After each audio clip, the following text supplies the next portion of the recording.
Assalamualaikum warahmatullahi wabarakatuh. Innal hamdalillah nahmaduhu wa nasta'inuhu wa nastaghfiruhu wa na'udzu billahi min sururi anfusina wa min sayyiati a'malina may yahdihillahu fala mudhillalah wa may yudlilhu fala hadiyalah. Asyhadu an la ilaha illallah wa asyhadu anna Muhammadan abduhu wa rasuluhu la nabiyya ba'dah. Alhamdulillahirabbil alamin. Kita bisa bertemu lagi dalam video pembelajaran akidah akhlak yang berikutnya. Setelah kemarin kita bersama-sama sudah belajar dengan video pembelajaran yang sebelumnya. Semua atas izin dan ridho dari Allah Subhanahu wa Ta'ala. Tak lupa, marilah kita senantiasa mengucapkan selawat ke atas baginda Nabiullah Muhammad Sallallahu Alaihi Wasallam, keluarga, sahabat, dan semoga kita termasuk digolongkan ke dalam orang-orang yang nantinya akan mendapat syafaat beliau di yaumil akhir nanti. Oke, anak-anak yang dirahmati Allah, pada kesempatan kali ini kita masih akan bersama-sama melanjutkan belajar kembali tentang materi iman kepada kitab-kitab Allah Subhanahu wa Ta'ala. Setelah kemarin pada video yang pertama gitu ya, video sebelumnya kita sudah belajar tentang beberapa hal, yaitu tentang apa itu kitab-kitab Allah, kemudian apa itu iman kepada kitab-kitab Allah, juga dalil nakli iman kepada kitab-kitab Allah, dan kata-kata Alkitab ya di dalam Al-Quran itu ada apa saja, dan juga yang terakhir adalah tentang bagaimana seharusnya cara kita mengimani terhadap kitab-kitab Allah sebelum Al-Quran. Nah, pada video pembelajaran kali ini kita bersama-sama akan belajar tentang kitab-kitab Allah yang diturunkan sebelum Al-Quran. Apa saja? Mari kita pelajari bersama satu persatu tentang kitab-kitab Allah yang diturunkan oleh Allah Subhanahu wa Ta'ala sebelum kitab Al-Quran. Sebelum menurunkan kitab terakhir, yaitu kitab Al-Quran, yang diturunkan kepada Nabi kita, Nabi akhir zaman, yaitu Nabi Muhammad Sallallahu Alaihi Wasallam, Allah Subhanahu Wa Taala telah menurunkan beberapa kitab, yaitu Taurat, Zabur, dan Injil. Oke, anak-anakku yang dirahmati Allah, seperti waktu kita Zoom gitu ya, ketika kemudian kita disebut asma Nabi Sallallahu Alaihi Wasallam, kita coba apa anak-anak?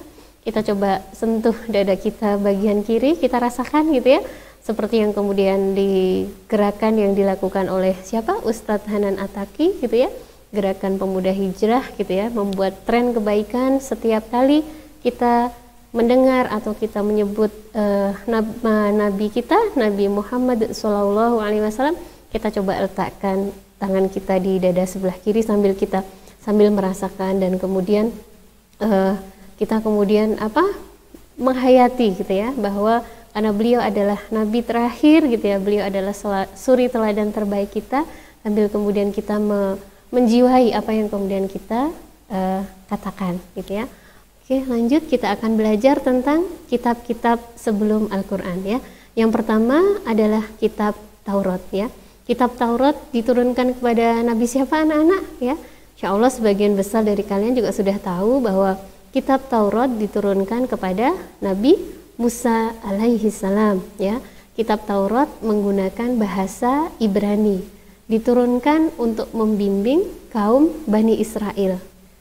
Dalil nakli tentang kitab Taurat ada beberapa di dalam Al-Quran, yaitu di surat Al-Maidah ayat 44 dan juga di surat Ali Imran ayat ketiga. Mari kita coba lihat bersama-sama, kita tadaburi apa yang ada di dalam surat Al-Maidah ayat 44 dan juga di surat Ali Imran ayat 3. Oke, di surat Al-Maidah ayat 44 ya, artinya sesungguhnya kami telah menurunkan kitab Taurat, di dalamnya ada petunjuk dan cahaya yang menerangi, yang dengan kitab itu diputuskan perkara orang-orang Yahudi oleh nabi-nabi yang menyerah diri kepada Allah, oleh orang-orang alim mereka dan pendeta-pendeta mereka, disebabkan mereka diperintahkan memelihara kitab-kitab Allah dan mereka menjadi saksi terhadapnya. Karena itu janganlah kamu takut kepada manusia, tetapi takutlah kepadaku, dan janganlah kamu menukar ayat-ayatku dengan harga yang sedikit. Barang siapa yang tidak memutuskan menurut apa yang diturunkan Allah, maka mereka itu adalah orang-orang yang kafir, ya. Oke, karena kitab Taurat juga merupakan kitabullah, ya, kitab yang kemudian diturunkan oleh Allah, maka inti ajarannya pun di dalamnya salah satunya adalah tauhidullah, mengesahkan Allah.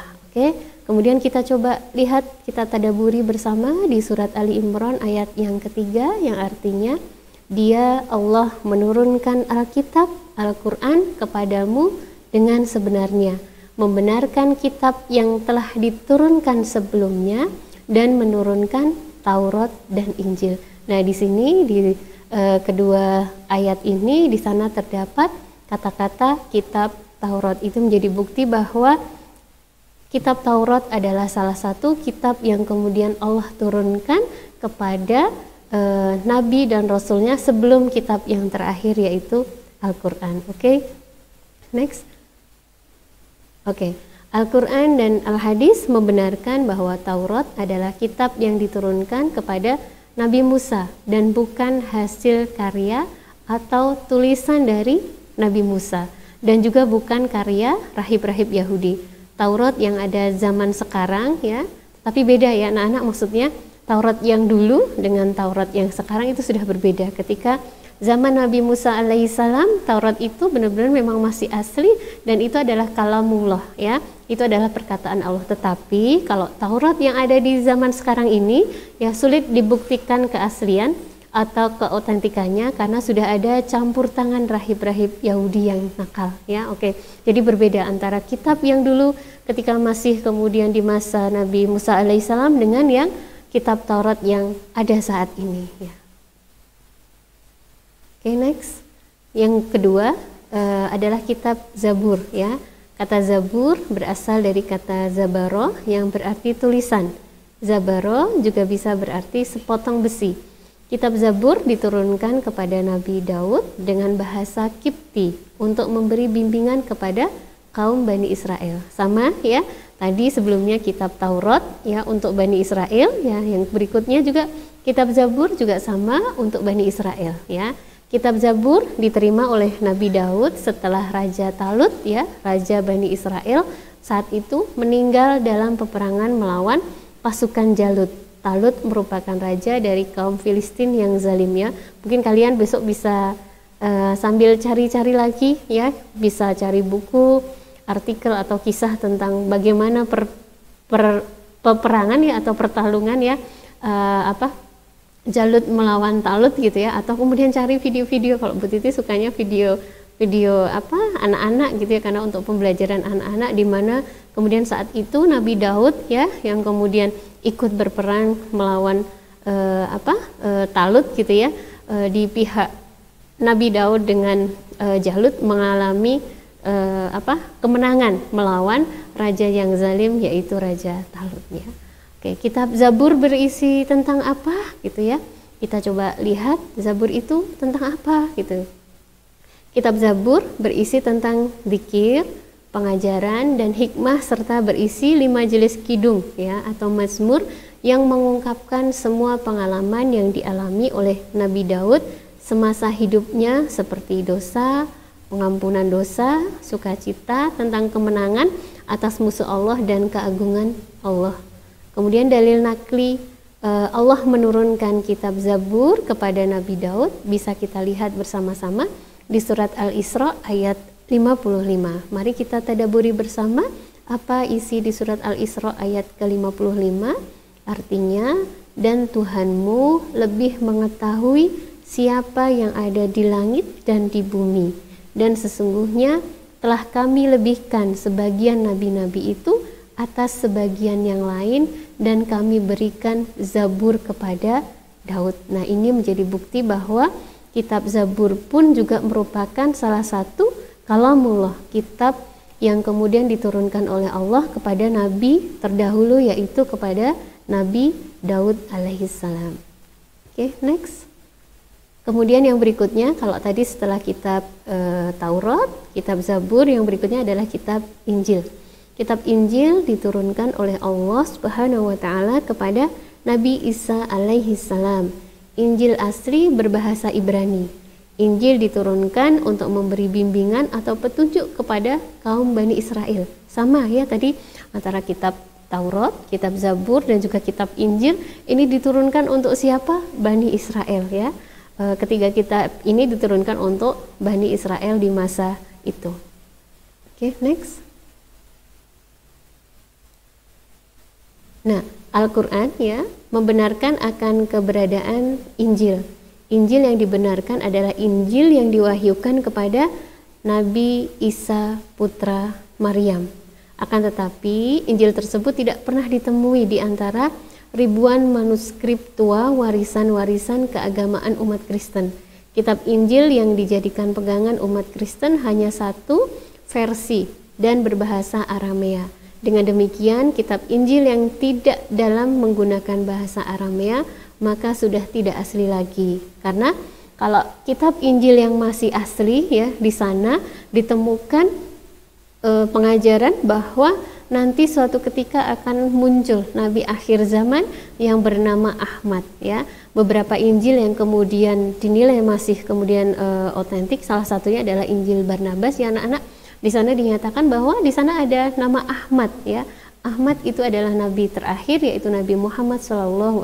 Tetapi di kitab-kitab Injil yang lainnya yang sekarang digunakan itu sudah tidak ada ya. Oke, jadi kita kemudian bisa mengetahui bahwa kitab Injil yang otentik itu sudah kemudian sulit sekali untuk ditemui di masa sekarang ini. Nah, dalil nakli Allah menurunkan kitab Injil bisa kita lihat di dalam surat Ali Imran ayat 3 ya, sama tadi seperti kemudian di waktu di kitab Taurat gitu ya.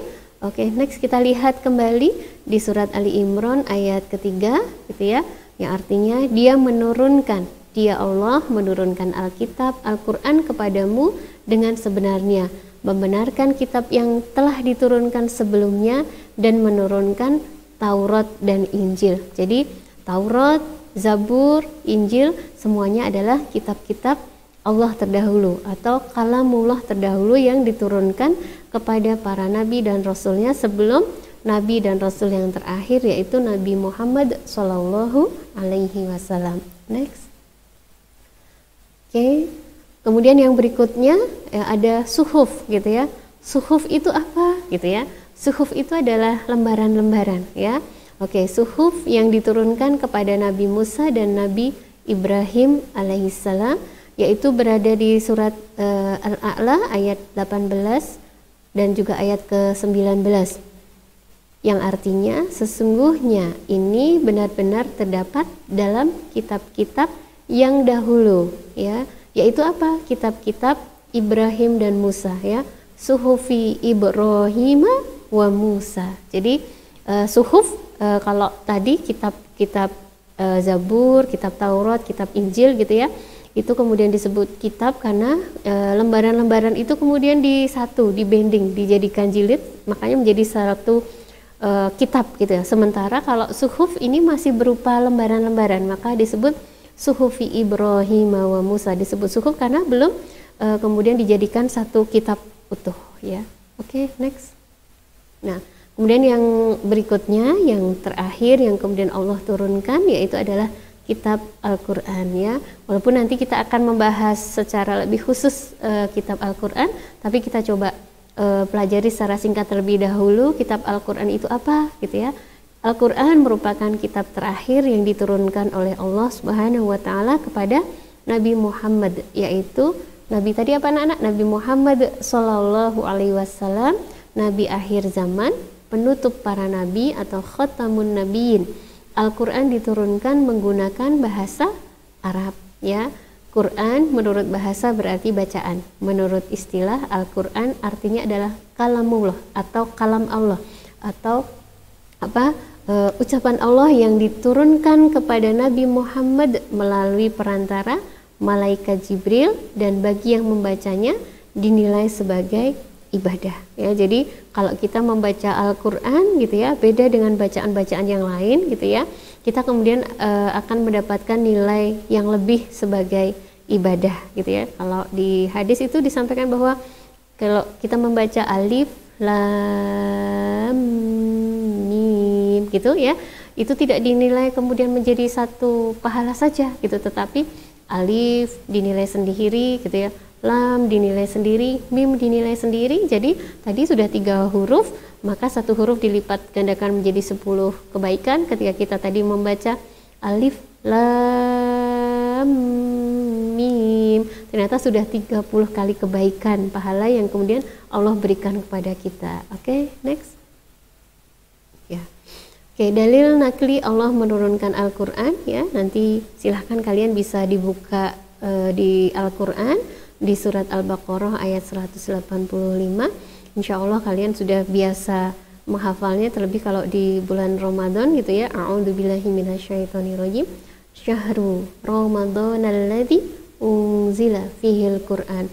Jadi bulan Ramadan adalah bulan di mana diturunkan Al-Quran. Al-Quran diturunkan untuk memberi bimbingan atau menjadi petunjuk bagi seluruh manusia. Jadi tidak hanya tadi kalau Taurat, Zabur, Injil gitu ya diturunkan hanya untuk siapa anak-anak, hanya untuk Bani Israel saja. Sementara kalau Al-Quran gitu ya diturunkan, digunakan untuk menjadi bimbingan, untuk menjadi petunjuk bagi seluruh manusia. Jadi tidak hanya Bani Israel saja. Ya, oke, next.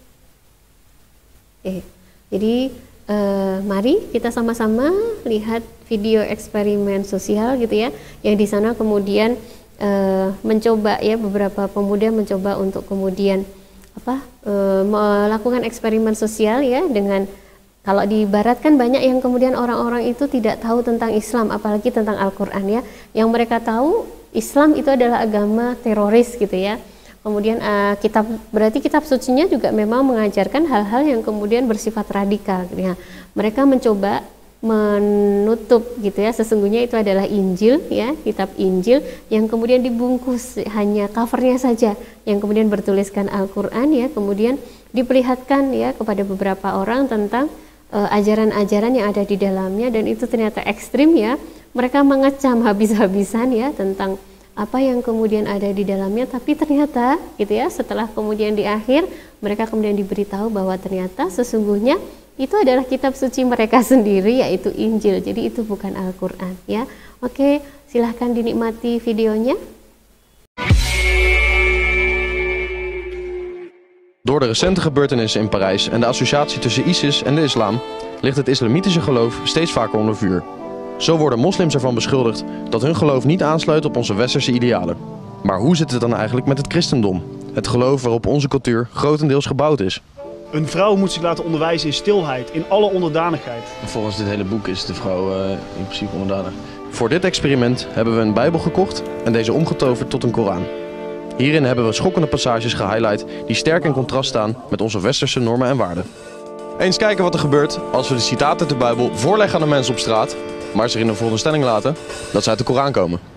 Als u mijn verordeningen verwerpt en als uw ziel van mijn bepalingen walgt, u zult dan het vlees van uw eigen zonen eten en het vlees van uw eigen dochters zult u eten. Want ik sta niet toe dat een vrouw onderwijs geeft. Dan moet u haar hand afhakken. Laat uw oog haar niet ontzien. Wanneer een man met een andere man slaapt, zij moeten zeker tot de dood gebracht worden. Wat is jullie eerste reactie? Klinkt echt belachelijk. Nou, ik wist eigenlijk helemaal niet dat dit ook erin stond. Hoe kan je hierin geloven? Ongelooflijk vind ik dat eigenlijk. Handen afhakken en zo, ja, zo zijn zij blijkbaar, maar ik... Als je vanaf je geboorte al zo wordt opgevoed met zulke gedachten, dan ga je toch op een bepaalde manier denken. Dit komt over alsof ze weer willen onderdrukken en willen onderwerpen aan hun geloof. Die vrouw wil helpen en als dank wordt de hand afgehakt, dus... Ja, zo is het. Ja. En dat is niet goed, hè? Nee. Als je dit nou naast de Bijbel zou zetten, wat zijn dan voor jou de grootste verschillen? Ik vind de Koran, zeg maar, als ik dit zo hoor, die vind ik iets agressiever met de hak de hand eraf. Ik denk dat de Bijbel toch ook positieve dingen heeft. Ze vertellen het anders in ieder geval. Het grootste verschil is toch wel hier, wat hier ook expliciet blijkt uit veel meer de rol van de vrouw. In de Bijbel staat er iets minder hard erop, gewoon iets vredeachtiger. Ja, de wereld verandert en ik vind dat we toch wel een beetje daarmee mee moeten gaan. De meeste mensen van ons hebben gewoon vrijheid van keuze en vrijheid van meningsuiting gehad. Ja. En daardoor ga je op een andere manier denken. Ik vind het erg dat wat ooit opgeschreven is, men als de waarheid ziet. Maar zou je dit boek dan niet gewoon weg kunnen laten? Nou ja, het is al heel oud, hè, dus het hoort er een beetje bij, ja. Nou, dan hebben we een kleine verrassing voor jou. Want deze prachtige zinnen uit de Koran, die kwamen gewoon rustig uit de Bijbel. What the fuck? Serieus? Ja, wat de hel. Zo, dat had ik niet gedacht. Nee? Dat had ik echt niet gedacht, nee. Te mooi voor woorden. Dit is echt ziek. Dit is echt ziek. Meen je dat? Ja. Het heeft me heel goed gedaan. Niet verward. Ja, nee? Het zijn alleen maar vooroordelen. En ik zeg altijd van, je moet niet vooroordelen, maar zelf doe ik het ook alleen maar. En het is iets wat je niet bewust doet. Het heeft alles met de media te maken natuurlijk. Ik blijf er gewoon bij. Blijf gewoon rationeel nadenken. Ja. Kijk gewoon wat een beetje logisch is en doe er je voordeel mee. Tuurlijk heb ik vroeger ook bijbelverhalen gehoord en ik heb zelf op christelijke school gezeten. Maar nee, ik had niet verwacht dat dit erin stond. Nee.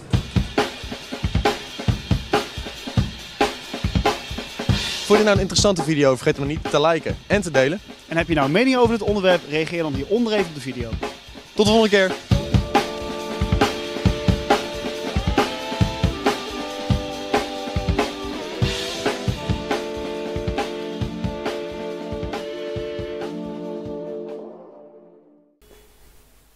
Oke, Barakallah gitu ya. Semoga dengan video tadi gitu ya kita bisa kemudian bersama-sama belajar dan kemudian lebih meyakini bahwa ternyata kitab-kitab terdahulu ya itu memang kitab-kitab Allah gitu ya, tetapi untuk masa saat ini kitab-kitab yang terdahulu itu sudah tidak otentik lagi, sudah banyak sekali campur tangan manusia di sana dengan berbagai kepentingan gitu ya, sehingga kemudian kita bisa lebih mengimani lagi kepada Al-Quran gitu ya, bahwa Al-Quran adalah kitab yang terakhir yang kemudian Allah turunkan dan kemudian itu dijadikan agar dijadikan sebagai petunjuk dan pedoman kehidupan untuk kebaikan kita sebagai manusia ya. Oke, next. Nah, apa perbedaan Al-Quran dengan kitab-kitab Allah yang lainnya gitu ya? Oke, Al-Quran diturunkan untuk umat manusia dari zaman ke zaman. Jadi tidak hanya diturunkan pada umat pada satu masa ya, atau pada kaum tertentu saja seperti tadi gitu ya. Kalau Taurat, Zabur, Injil diturunkan hanya untuk Bani Israel ya. Kemudian Al-Quran diketahui sejarahnya, diyakini keberadaannya, dipelajari, difahami dan dipedomani ajarannya ya. Kemudian Al-Quran juga terjaga keasliannya karena Allah sendiri yang kemudian sudah berjanji bahwa Allah akan menjaga Al-Quran itu sendiri ya. Oke, nanti kita akan lihatkan kepada kalian tentang salah satu Al-Quran yang kemudian kuno gitu ya, masih terjaga sampai saat ini ya. Oke, next. Kemudian yang berikutnya, kitab-kitab sebelumnya hanya untuk kaum pada masanya ya. Tadi Bu Titi sudah sampaikan bahwa kalau kitab Taurat, kitab Zabur dan kitab Injil itu untuk Bani Israel gitu ya, tetapi untuk Al-Quran gitu ya, itu digunakan untuk tidak hanya pada masa itu saja gitu, tetapi sampai nanti akhir zaman kitab itu masih bisa digunakan. Kemudian diketahui sejarahnya dan hanya diyakini keberadaannya, kitab-kitab sebelumnya ya. Kemudian kitab yang asli sulit dilacak keberadaannya ya. Kitab asli sulit dilacak keberadaannya karena kondisi sekarang kitab-kitabnya sudah banyak kemudian mengalami campur tangan manusia di dalamnya ya. Oke, next. Nah, ini nanti kita akan coba lihat ya. Ini salah satu video ini berisi tentang Al-Quran yang masih dijaga oleh Allah. Itu sudah lama sekali gitu ya Al-Quran itu, dan itu berlapiskan emas, sudah kuno, tetapi tadi masih dijaga oleh Allah pun sampai sekarang gitu ya. Kitab Al-Quran tidak hanya dijaga dari sisi isinya saja, tetapi beberapa waktu yang lalu ya Bu Titi sempat mendapatkan berita bahwa ada sebagian orang gitu ya yang kemudian menyengaja kemudian mencetak Al-Quran gitu ya, kemudian di sana disisipkan, di dalam Al-Quran itu disisipkan ayat-ayat yang berbeda dari yang seharusnya. Nah, tetapi kemudian ditemukan itu berkontainer-kontainer gitu ya, itu dibuat oleh orang Syiah gitu ya, tetapi alhamdulillah itu kemudian bisa terlacak sehingga tidak kemudian terdistribusikan ya. Itu salah satu janji Allah bagaimana Allah kemudian akan senantiasa menjaga Al-Quran itu sendiri. Walaupun demikian ya, kita tetap harus waspada gitu ya, ketika kemudian memang kita menemukan berbagai macam kejanggalan ya berkaitan dengan Al-Qur'an, karena memang orang-orang yang tidak suka dengan Islam gitu ya, orang-orang yang tidak suka dengan Al-Qur'an akan senantiasa mencoba kemudian bagaimana caranya mereka kemudian memerangi kita dengan berbagai cara. Salah satunya tadi menipu gitu ya, dengan kemudian memasukkan nilai-nilai yang berbeda di dalam Al-Qur'an itu sendiri ya. We have here the first English translation of the Holy Quran, printed in 1734 in England. As you can see, it has beautiful gold sides of the book. And the amazing thing is when you open it and you go like this, you will have an illustration of Mecca with the Kaaba. So it's an original. Oke, itu anak-anak ya tadi video tentang originalitas Al-Qur'an yang kemudian senantiasa dijaga oleh Allah Subhanahu wa taala. Oke, next. Ya. Apa manfaat diturunkannya kitab-kitab Allah gitu ya. Jadi kitab Allah diturunkan kepada kita manusia, harapannya adalah apa? Sebagai penuntun dan pedoman dalam kehidupan kita sehari-hari, baik dalam lingkup kita sebagai pribadi ya, dalam kita hidup berkeluarga ya, kita hidup dengan lingkungan sekitar kita, dan dalam kehidupan berbangsa serta bernegara. Nah, beberapa waktu yang lalu saat Zoom ya, Bu Titi kemudian mengatakan sebagai pedoman dalam kehidupan sehari-hari, Bu Titi mencontohkan ketika kita gitu ya memiliki barang elektronik gitu saja ya, gitu ya. Misalnya kalian saat ini pasti mayoritas dari kalian megang gadget gitu ya anak-anak ya. Saat kemudian kalian membeli gadget pertama kali gitu ya, di sana pasti akan disertai dengan apa? Buku petunjuk penggunaan ya. Oke. Kalau Bu Titi biasa dengan ibu-ibu juga misalnya barang elektronik yang lainnya ada mixer atau apa lagi gitu ya. Ketika kemudian misalnya kita menggunakan barang elektronik tadi yang misalnya gadget tadi tidak sesuai dengan buku pedoman atau buku petunjuk penggunaan ya, misalnya saja gadget kita nggak boleh kemudian kerendam air ya lama-lama gitu ya, tetapi dimasukkan di mesin cuci nanti diputer gitu ya, kira-kira apa yang akan terjadi ya? Rusak ya, rusak, tidak akan bisa digunakan sesuai dengan harapan kita. Sama, kita juga demikian, kita manusia diturunkan oleh Allah sudah sepaket lengkap dengan buku petunjuk kehidupan kita, buku pedoman kehidupan kita sehari-hari, yaitu kitab suci Al-Qur'an. Maka ketika kita tidak menggunakan kitab suci Al-Qur'an itu sebagai buku petunjuk kehidupan kita, sebagai buku pedoman kehidupan kita, maka apa yang akan terjadi? Kita akan rusak, tidak sesuai dengan apa yang seharusnya peruntukannya kita diciptakan oleh Allah Subhanahu wa taala. Jadi marilah kita bersama-sama mencoba kembali lagi kita gunakan Al-Qur'an, kitab suci terakhir kita, sebagai buku petunjuk kehidupan kita. Tidak hanya sekedar dibaca, dihafal ya, tapi harapannya kita mengerti, paham, dan kita coba menginternalisasi nilai-nilai Al-Qur'an itu dalam kehidupan kita sehari-hari ya. Oke, next. Hikmah iman kepada kitab-kitab Allah itu apa ya? Yang pertama adalah kemarin ya, ketika kita mencoba mengulang kembali tentang akidah itu apa gitu ya. Akidah itu adalah keyakinan ya, sesuatu yang kemudian kita yakini di dalam hati kita gitu ya. Maka salah satu hikmah ketika kita beriman kepada kitab-kitab Allah adalah apa? Kita yakin terhadap Al-Qur'an sebagai pedoman hidup kita menuju kebahagiaan dunia dan akhirat. Ingat kemarin yel-yel kita anak-anak gitu ya, kita yel-yel bersama kalian gitu ya. Nanti silahkan diingat ya, ketika kemudian kita apa? Cinta Allah ya, cinta Rasulullah ya, cinta Al-Qur'an. Kemudian apa yang akan kita dapat? Bahagia ya. Jadi kita berharap dengan kita mencintai Allah ya, kita mencintai Rasulullah, kita mencintai Al-Qur'an, maka apa yang akan kita dapat? Bahagia di dunia dan akhirat kita. Kemudian hikmah berikutnya apa? Kita percaya dan yakin akan adanya kitab-kitab terdahulu sebelum Al-Qur'an, dan semakin yakin bahwa Al-Quran merupakan kitab yang sempurna. Jadi kalian semakin kesini nanti semakin kemudian merasa yakin bahwa Al-Quran itu memang adalah satu-satunya saat ini adalah kitab yang kemudian layak untuk kemudian kita jadikan pedoman kehidupan kita. Jadi bukan kitab-kitab terdahulu, karena mohon maaf anak-anak, di zaman saat ini gitu ya, sekarang ini banyak sekali hal-hal yang kemudian akan senantiasa digunakan oleh orang-orang yang tidak suka dengan Islam, terlebih kalian ya, generasi muda.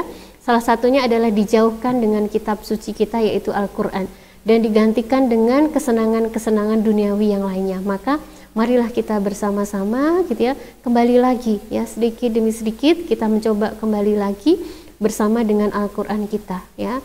Al-Quran kita jadikan tadi ya petunjuk pedoman dalam kehidupan kita, dalam lingkup pribadi, keluarga, bermasyarakat maupun berbangsa dan bernegara. Kemudian hikmah yang berikutnya apa? Bangga sebagai seorang muslim karena kitab Al-Quran mudah difahami oleh seluruh umat manusia ya. Tidak ada satupun kitab di dunia ini selain Al-Quran yang mudah dihafal, yang banyak penganut agamanya itu hafal ya. Kalau Al-Quran ya Masya Allah gitu ya, banyak sekali saudara-saudara kita gitu yang kemudian hafal Al-Quran gitu ya. Kalau ada salah seorang tokoh gitu ya, anak-anak mungkin tidak asing dengan beliau yang bernama Zakir Naik gitu ya. Beliau tokoh kemudian perbandingan agama. Selain beliau hafal Al-Quran ya, beliau juga hafal banyak hadis dan beliau juga hafal kitab-kitab terdahulu ya. Salah satunya adalah Injil gitu ya. Karena beliau memang membidangi itu, tetapi bagi kita ya sebagai seorang muslim gitu ya, dengan kitab-kitab terdahulu tidak perlu kemudian kita mencoba mempelajari, menghafalnya ya. Cukup kita mengimani, meyakini bahwa kitab-kitab itu juga adalah kalamullah, tetapi yang kemudian harus kita pelajari, kita aplikasikan ya, kemudian kita ajarkan sebagai seorang muslim saat ini adalah kitab Al-Quran ya. Dan kita sebagai muslim harus merasa bangga dengan kitab suci kita. Kemudian hikmah yang berikutnya apa? Memberikan kemantapan dalam menjalankan ajaran agama Islam. Jadi kita harus bangga sebagai seorang muslim, kita mantap menjalankan ajaran agama kita Islam ya, karena Islam adalah agama yang syamil gitu ya, mencakup seluruh kehidupan kita, maka kita tidak boleh malu gitu ya. Kalau dulu Bu Titi baca ada buku saksikanlah bahwa aku adalah seorang muslim ya, maka kita akan bangga menjadi seorang muslim gitu ya. Jadi kita tidak boleh kemudian misalnya kita sebagai yang perempuan gitu ya, yang akhwat dengan syariat kemudian seperti ini, kita harus menutup aurat kita gitu ya. Yang boleh tampak hanyalah wajah dan telapak tangan kita ya. Itu bukan berarti syariat atau ajaran Islam itu kemudian mengekang kita sebagai seorang perempuan, tetapi sebaliknya. Justru syariat Islam ya dengan syariat menutup aurat bagi kita muslimah, justru sesungguhnya itu memberikan penghormatan kepada kita sebagai seorang perempuan ya. Karena apa? Kita boleh memilih ya dengan siapa kita mau membuka aurat. Aurat kita tidak boleh dibuka, dilihat oleh siapa saja yang kemudian sembarangan boleh melihatnya ya. Itu yang kemudian hikmah yang bisa kita ambil tentang iman kepada kitab-kitab Allah Subhanahu wa taala. Next.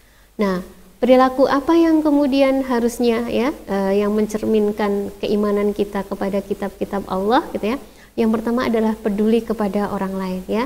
Karena nabi dan rasul yang kemudian diberikan kitab oleh Allah Subhanahu wa taala, mereka di kitab itu tidak hanya digunakan untuk diri mereka sendiri, tetapi diminta untuk mengajarkan kepada orang lain ya. Sama ketika kita saat ini ya, kita kemudian mendapatkan pengajaran Islam gitu ya, kita paham terhadap sesuatu, maka kita tidak boleh egois. Udahlah, ilmu itu hanya untuk diriku, aku pokoknya baik hanya untuk diriku. Tidak boleh seperti itu ya. Kita bersama-sama gitu ya, peduli kepada orang lain gitu ya. Pun ajaran kita adalah di dalam Islam ya, ajaran agama kita sangat luar biasa. Kemarin yang Bu Titi sampaikan ya, akhlak gitu ya, tentang akidah dan akhlak. Maka kita harus berakhlak terhadap siapa? Akhlak terhadap diri sendiri, akhlak terhadap pencipta kita Allah ya. Kita harus memiliki akhlak kepada akhlak yang baik tentunya akhlak yang baik kepada orang tua kita ya, kepada kakak adik kita ya, orang yang lebih tua, guru kita, termasuk kepada lingkungan sekitar kita. Kita tidak boleh cuek gitu ya. Apalagi sekarang kalian semakin banyak menggunakan gadget gitu ya. Kalian tidak boleh kemudian hanya sekedar sibuk dengan gadget kalian, tetapi kemarin Bu Titi contohkan ketika ada panggilan terutama dari ibu kalian yang terutama ya, ketika ibu memanggil gitu ya, silahkan tinggalkan aktivitas yang lainnya, apalagi hanya sekedar memegang gadget, penuhi panggilan ibu kalian gitu ya. Nah, peduli kepada orang lain ya. Kemudian yang berikutnya apa? Saling menasihati ya. Tadi Bu Titi sampaikan, kalian tidak boleh egois misalnya, pokoknya aku baik hanya untuk diriku sendiri gitu ya. Terserah yang lainnya mau gimana, tidak boleh gitu ya. Ibaratnya kalian punya teman ya, kalian sedang berjalan bersama-sama gitu ya, berjalan di pinggiran, misalnya kalian sedang naik gunung gitu ya, teman kalian mau jatuh ke dalam jurang, maksud kalian hanya mendiamkan saja atau hanya melihat melongo gitu ya, tetapi kalian harus coba gitu ya, selamatkan ya, dinasehati. Ketika ada teman kalian yang kemudian melakukan ketidakbaikan, maka dia berhak untuk dinasihati. Kalian wajib untuk menasihati. Jadi jangan diam saja ya. Kalau kemudian kalian bisa menasihati dengan lisan gitu ya, bisa lakukan ya. Atau kemudian kalian menggunakan aktivitas yang lain, silahkan bisa lakukan. Tetapi ketika kalian tidak berani ya, minimal ketika tidak berani, belum berani mau menasihati, minimal doakan saudara kalian ya senantiasa agar dalam kebaikan ya. Itu dua contoh perilaku yang kemudian mencerminkan keimanan kita kepada kitab-kitab Allah, yaitu peduli kepada orang lain ya, kita tidak boleh egois, dan juga kemudian kita bersama-sama saling menasehati ya. Kita menjadi baik untuk diri kita sendiri, solih, solihah, dan juga menjadi muslih, muslihah ya. Oke, next. Nah, kitab-kitab tadi ya anak-anak, alhamdulillah kita pada kesempatan hari ini kita sudah belajar tentang kitab-kitab Allah sebelum Al-Quran. Ada apa saja ya? Ada kitab Taurat, ada kitab Zabur, kitab Injil, dan juga Suhuf. Nah, untuk kitab Al-Quran sendiri, insya Allah besok pada pertemuan berikutnya kita akan bahas lebih khusus, lebih rinci tentang apa itu Al-Quran, nama-nama lain dari Al-Quran, apa tuh fungsi Al-Quran itu, dan sebagainya. Kemudian perbedaan Al-Quran dengan kitab-kitab Allah yang lainnya apa saja, tadi sudah kita pelajari bersama-sama. Oke, next. Dan juga tadi kita selain belajar yang tadi, kita sudah belajar tentang apa manfaat diturunkan kitab-kitab Allah, hikmah iman kepada kitab-kitab Allah, dan perilaku apa saja yang kemudian mencerminkan keimanan kepada kitab-kitab Allah. Semoga saja apa yang sudah kita pelajari menjadi ilmu yang bermanfaat, dapat kita amalkan, walaupun itu kecil, sedikit, semoga menjadi ilmu yang barokah ya. Kita coba amalkan untuk diri kita sendiri, dan kita coba ajarkan kepada orang lainnya. Itu saja yang bisa Bu Titi sampaikan pada kesempatan kali ini. Mohon maaf, Bu Titi akhiri. Wassalamualaikum warahmatullahi wabarakatuh.